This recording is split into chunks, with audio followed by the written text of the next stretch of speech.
Hello, Pewter people. Scott Reynolds here with another Pewter Pulse. Bucs general manager Jason Licht has a big dilemma. He knows he has to get head coach and defensive play caller Todd Bowles, a dynamic pass rusher, to pair opposite emerging star outside linebacker Yaya Diaby.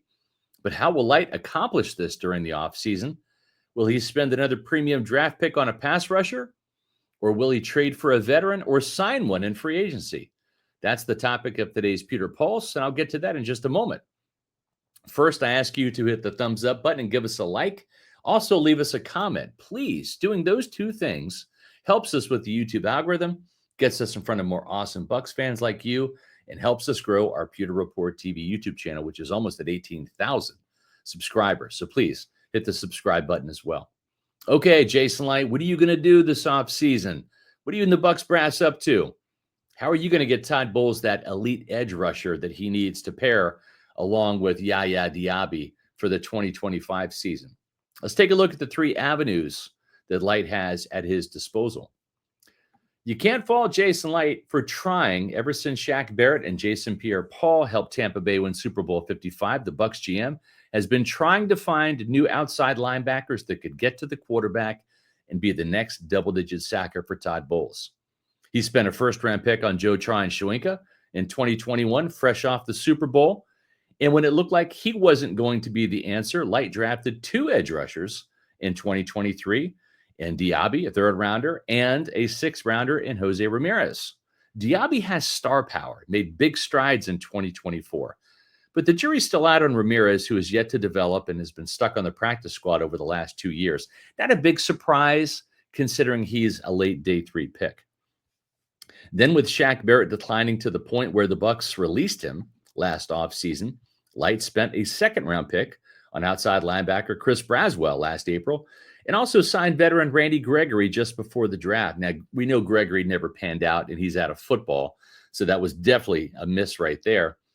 And Braswell was slow to develop and didn't get the playing time he should have because outside linebackers coach George Edwards was still a big believer in Joe Tryon-Shoyinka for some reason. I'm still high on Braswell, and so is the organization. But the Bucs can't count on him to all of a sudden emerge as the double-digit sacker alongside of Diaby after notching just a sack and a half during his rookie season. Going back to 2016 when Licht drafted Noah Spence in the second round, he's failed to find a real pass rushing threat in the draft since taking over as general manager in 2014. It's become his kryptonite, right?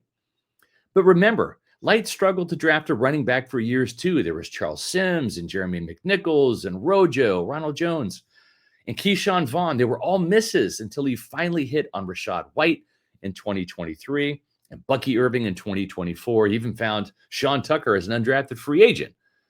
So just because you fail doesn't mean that you give up. But I'm not necessarily suggesting that Licht keep using premium draft picks on edge rushers. Maybe he should lean into his strength, which has been finding veteran pass rushers. In 2018, he fleeced the Giants in a trade for Jason Pierre-Paul in exchange for a third-round pick. Pierre-Paul had 12 and a half sacks in his first season with the Bucs, made the Pro Bowl in 2020, and helped the franchise win Super Bowl 55. So with the Browns unlikely to trade Myles Garrett despite his request, Bengals four-time Pro Bowler Trey Hendrickson should be available via a trade this offseason. He's had 17 and a half sacks in each of the last 2 years and posted double-digit sacks in each of his last 5 seasons. He just turned 30 in December and probably has 3 or 4 years of great production left. And his addition could come at a perfect time with the Bucs Super Bowl window open right now. Trading for Hendrickson likely costs a second-round pick, if not a first-rounder, depending on how robust his market is. Or maybe Licht and Director of Player Personnel Rob McCartney, who handles free agency, should sign a free agent like the team has done in the past. Veteran Robert Ayers brought some toughness and competitiveness to Tampa Bay in 2016, but he was 31 and coming off a 9-sack season in Philadelphia.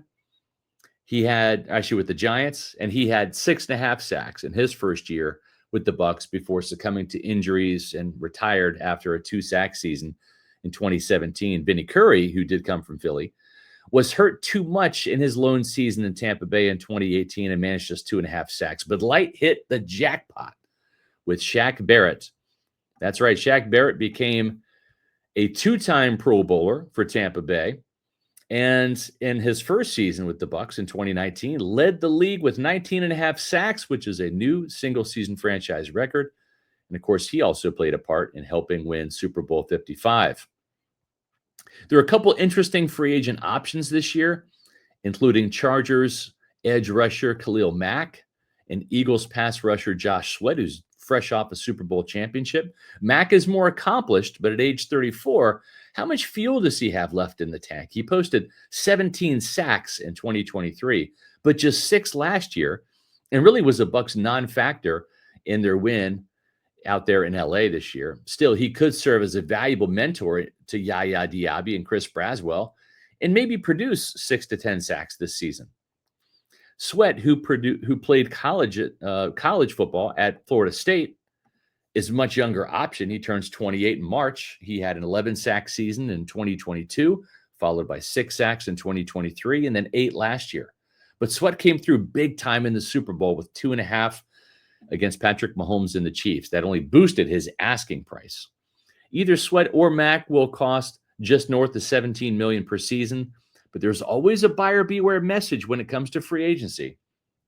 The Eagles signed Bryce Huff last year to replace Hassan Reddick and paid him an average of $17 million per year on a 3-year contract.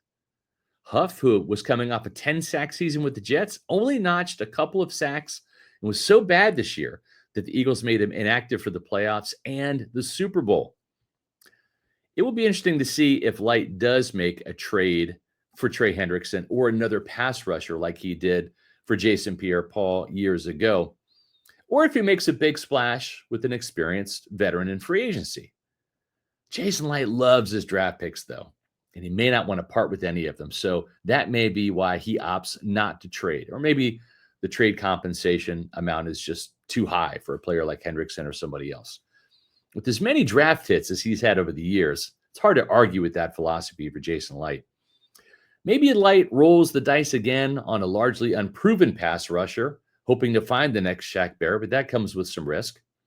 Perhaps the biggest risk, given the track record, will be foregoing a veteran and drafting another edge rusher. Even in the first round at number 19, there's no guarantee that Marshall's Mike Green or Georgia's Jalen Walker or even Tennessee's James Pierce will be there. And does Licht trust outside linebackers coach George Edwards to even develop another premium draft pick? I know I wouldn't. So Licht has a dilemma. He knows that this team needs a better edge rusher to team up with Yaya Diaby in the 2025 season. But which avenue will he pick to find that player? It's February, and even he may not know right now which path he'll go down. There's still a month to go before free agency starts, but you can bet Jason Licht is spending some time every day thinking about finding that edge rusher that this team needs in 2025. He's got to get the right player in order to help Todd Bowles' defense improve and advance deeper into the postseason. Stay tuned. It will be interesting to see what happens this offseason. And you should be staying tuned to Pewter Report TV, our YouTube channel, where you can find my Pewter Pulse videos along with other great Bucs video content like our Pewter Report podcast. So make sure you hit the subscribe button and join the almost 18,000 Bucs fans who've already done so. Make sure you follow us this offseason on social media, X, Facebook, and Instagram at Pewter Report. We'll be going to the Combine in Indianapolis in just 2 weeks. And make sure you visit pewterreport.com for all the stories and columns and articles that you're going to want to read about free agency and the draft. And I'll be back soon with the new Pewter Pulse.